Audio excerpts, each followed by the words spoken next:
So I'm going to be reviewing a film today that has actually not cooperated with me very well in a few reasons. I had this one to review on my 31 Days of Horror list this past October, and I ended up buying the 4K that was released by Synapse, which sounded like an amazing release, unknowing that it did not come with a Blu-ray. So I was unable to watch it then or up to now because I don't have a 4K player nor a 4K television, and I don't know anybody who did at the moment or anytime recently.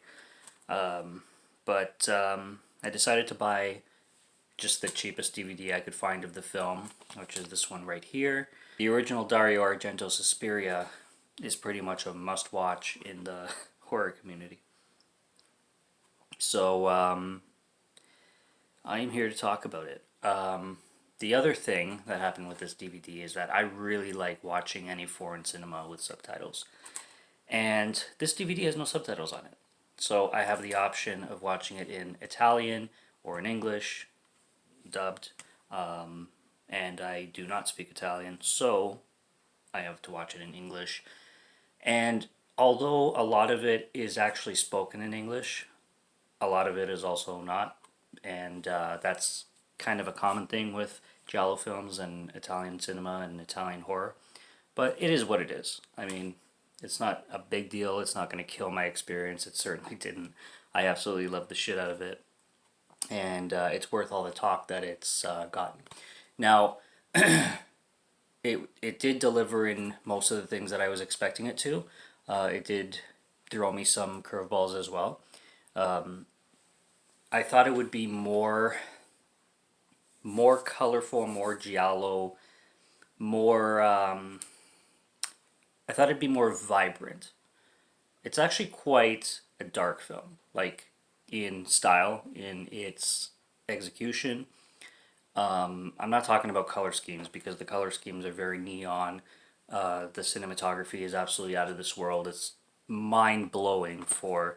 I believe it was 74 that it came out. 1977, my bad.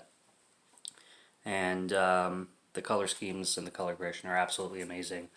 But it feels a lot darker than I thought it would. It takes itself a lot more seriously than I thought it would.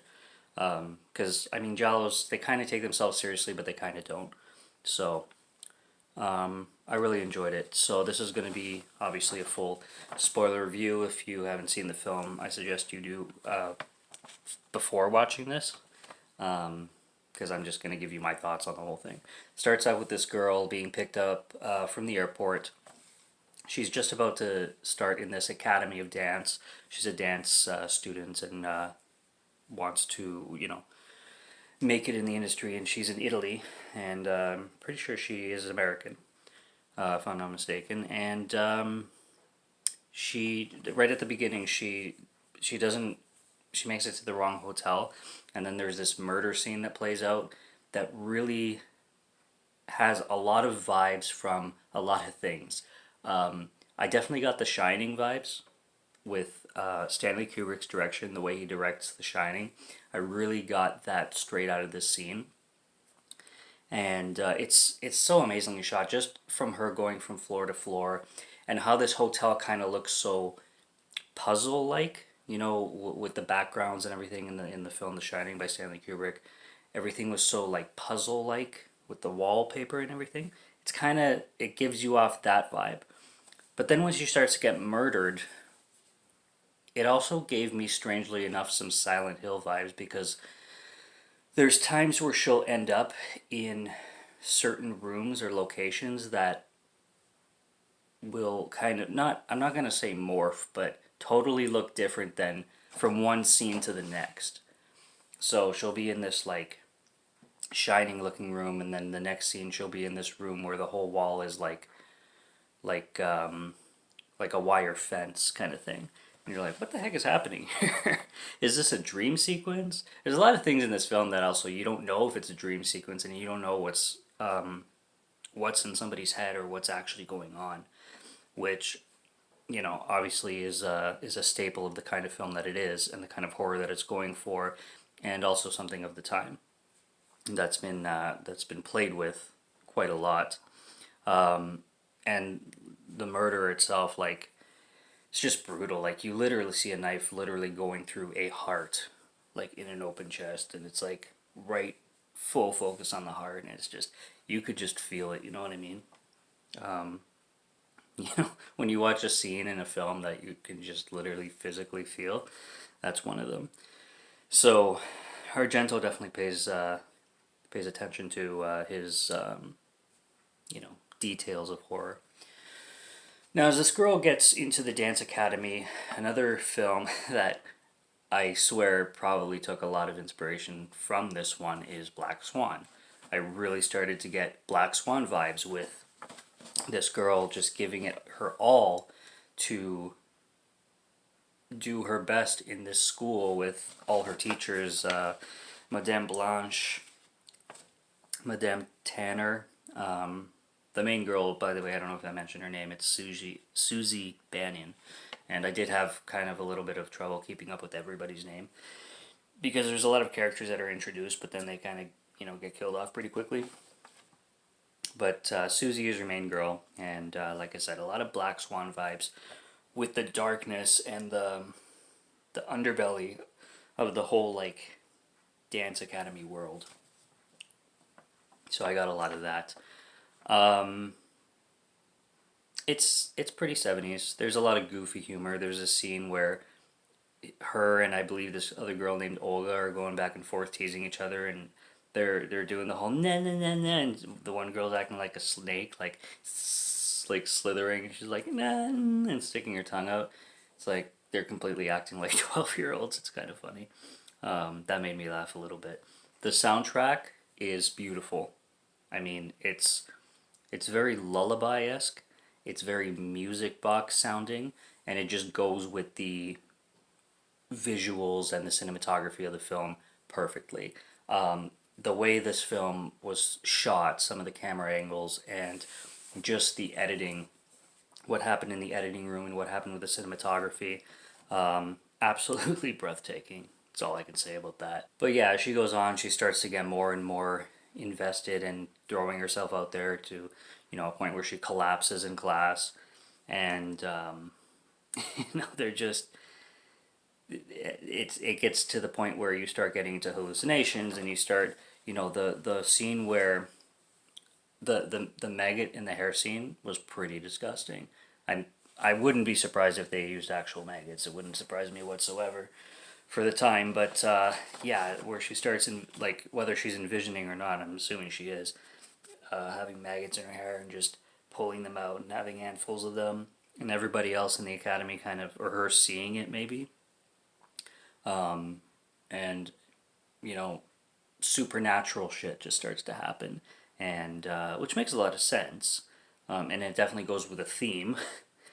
um, oh my gosh, there's a scene, one of my favorite scenes that really captivated me and showed me a side of horror that you don't really see too often, is Daniel's death in that outside outside area, the giant area around the buildings where he's walking his dog, and all of a sudden his dog, for some reason, maybe possessed by a demon or something, or called for in some way or another, bites his neck and kills him. Because even Daniel, being a blind man, was sensing that there's some evil presence around, and then you just see the dog literally eating Daniel's flesh, like for a good while.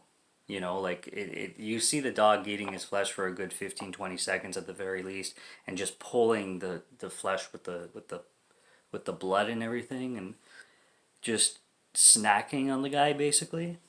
I mean, I that's some good horror, and some very questionable NC-17 horror that I don't know if you would see, especially in American cinema, very often. I very, very much enjoyed a horror scene like that, because it was one of those scenes where you're just like, whoa, like, you don't see that very often. It's kind of a breath of fresh air, as sick as it is. I mean, I'm not being like, yeah, I love it. I love watching a guy get ripped apart. But I'm like, whoa, like that's pretty horrifying for a horror movie. Like it's well deserved, is what I'm saying. So yeah, you're wondering if there's a murderer around, or if this girl is just going insane, and if everything is in her head. And then it starts to get into this witch plot where there's a presence, but has to do with witches, and the women who are running the academy are involved with it.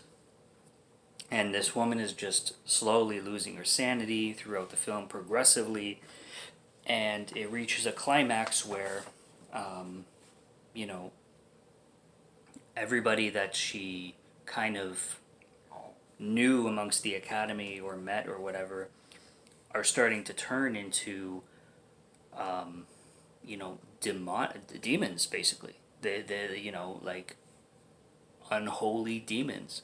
And she has absolutely no idea what's going on. And the actress who plays Susie Banyan is really, really good in portraying that. There's another character in here named Pablos, who I also really liked. He's the guy who basically doesn't speak any English, from Romania, and he doesn't communicate with anybody. He's basically kind of a butler or like a servant around the academy. I found his character to be really cool and charming. Um, but yeah, and then the whole third act is just basically her running away from these demonic beings that she has no idea if they're real or not. Because the one scene that I was wondering about is when she, closer to the end of the film, right before everything starts to like blow up and all the electrical elements start to go out of control, she basically stabs a presence, I'm gonna call it, where there's kind of a being, and it's got the old school CGI of like it's invisible, but you got the like white line around it, so you can see that she's kind of noticing it's there, and then she stabs it, and it turns into a demon. So you got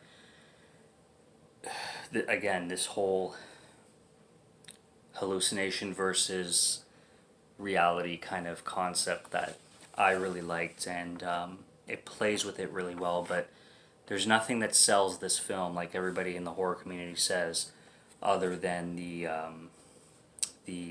cinematography and the way it's shot. The makeup effects are also pretty awesome, um, but the the lighting and the camera angles are really what makes the film what it is. It's like Evil Dead, the revolutionary camera work and camera play that Sam Raimi used with the Evil Dead, especially the first one, being the first in the series that he made before Evil Dead 2. It's really the camera play that sells this film into a masterpiece and puts it into the Hall of Fame that it deserves to be in the giallo world, especially in the giallo horror world.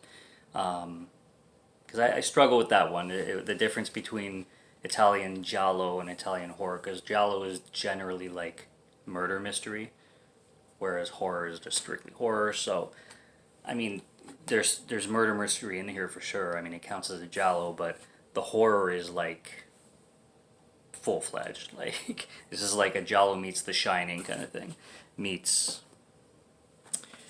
a bunch of other shit. I mean, I could probably name like 20 films that were inspired by Suspiria. Come on. It inspired a remake, which I need to see after watching this one.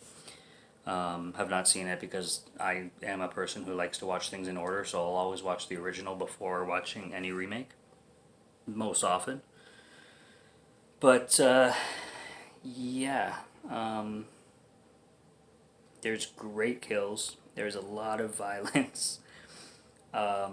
The whole iconic peacock scene is great. The way it's colored and everything at the end, and the symbolism with it all, like with the plumage of it, which Dario Argento also directed Bird with a Crystal Plumage, so he probably has, a big vision and purposeful metaphor when it comes to the peacock or the plumage or whatever. Obviously, visuals are his big thing. That's very clear. And yeah, and then the whole ending scene where everything blows up and she's safe from the danger, and she just walks away with a smile and credits roll. You can take that in so many different ways. It's great. Like, it's such an interesting um, like piece of cinema that is from such a great subgenre, and you know as soon as you finish watching the film why it's iconic in that subgenre and why it's, at the top of people's lists and a go-to for giallo or Italian horror in general. I mean, it's just great. It's a film that's an experience. It is style over substance, but you should know that, yeah, going in or just watching a trailer for it or anything like that. Um, Again, the score just adds to everything, and man, I can't wait to see how this looks on 4K.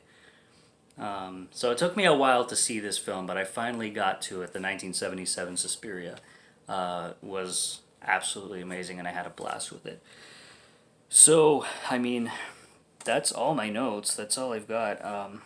One of the scariest movies of all time. Mm.